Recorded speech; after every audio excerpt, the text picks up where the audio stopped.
did all different deals about the gauge, how thick we're going to make it.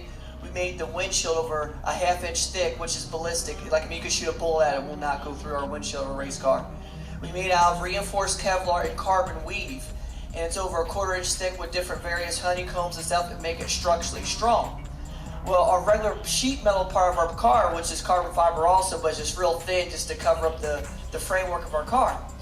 All that stuff flew off the race vehicle. The only thing that stayed on our car was our enclosed canopy in our cockpit area where the driver sits at. And my car blew up at over 300 miles an hour. Okay, it sent me end over end. You can YouTube it. Just say Antron Brown. It'll come up with the first thing on there.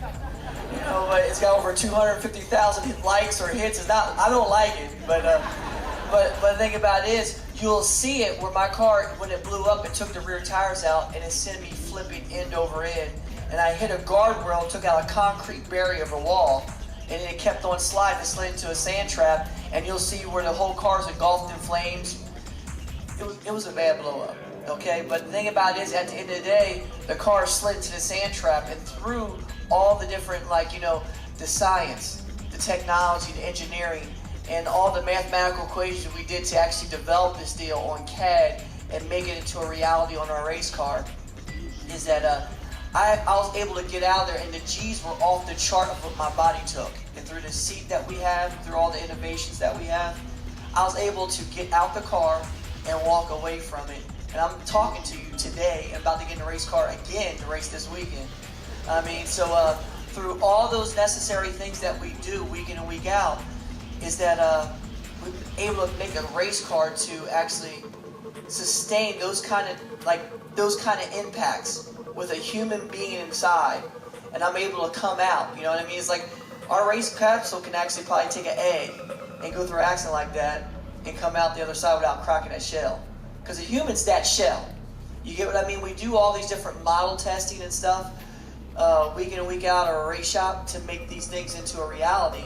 And that was just a remarkable deal to me the last week, because everything that we did, all the tests that we've done, it worked. It literally worked. You get what I mean? And all the scaling, and you're gonna learn that today. When you go on the other side of this wall and you start getting into these remote control cars, they're small scale, but everything you do makes a big deal. I mean, I worked with a whole bunch of groups of high school students like yourself, and they actually had these cars. They came in this program and put it together. They're like, okay, we're out there running. They're like, why doesn't our car go fast like their car? I said, let's put it up on the board. And we set up, and like everything was off on their car, like their steering, like where these people had to drive the car. You could make your car drive itself if you set it up right. And a lot of people understand that about weight balances, caster and toe, a whole bunch of different stuff you can do. And then you can actually offset your car to do this and do that. It all depends on what you want it to do. And it's all trial and error and actually just thinking. What I like about engineering is not about just figuring out a math problem or making an equation come out. It's a lot of common sense. You know what I mean? If you want the car to turn good left, you weight it on the inside of the left. You get what I mean?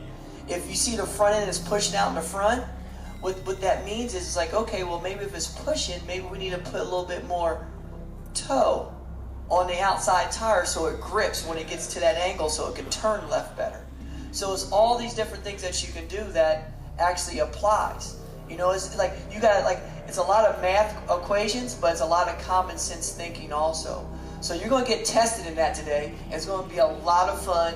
And I'm amped up to see what each and every one of your guys' groups and girls' groups come out and how you work it out, because it's going to be a lot of fun. It's going to be a lot of challenging, but I think you're going to in for a treat. You're going to like it a lot. Trust me. How many of y'all like to go fast? Yeah. I think each and every one is going to have fun. You know what I mean? So it's going to be a lot of fun. So I'm real interested in what you're doing, and thank you for coming out today. Thank you. Antron Brown, everyone. Antron, good job. That was a crazy crash, guys. You have to go check that out on the internet. You'd be really surprised.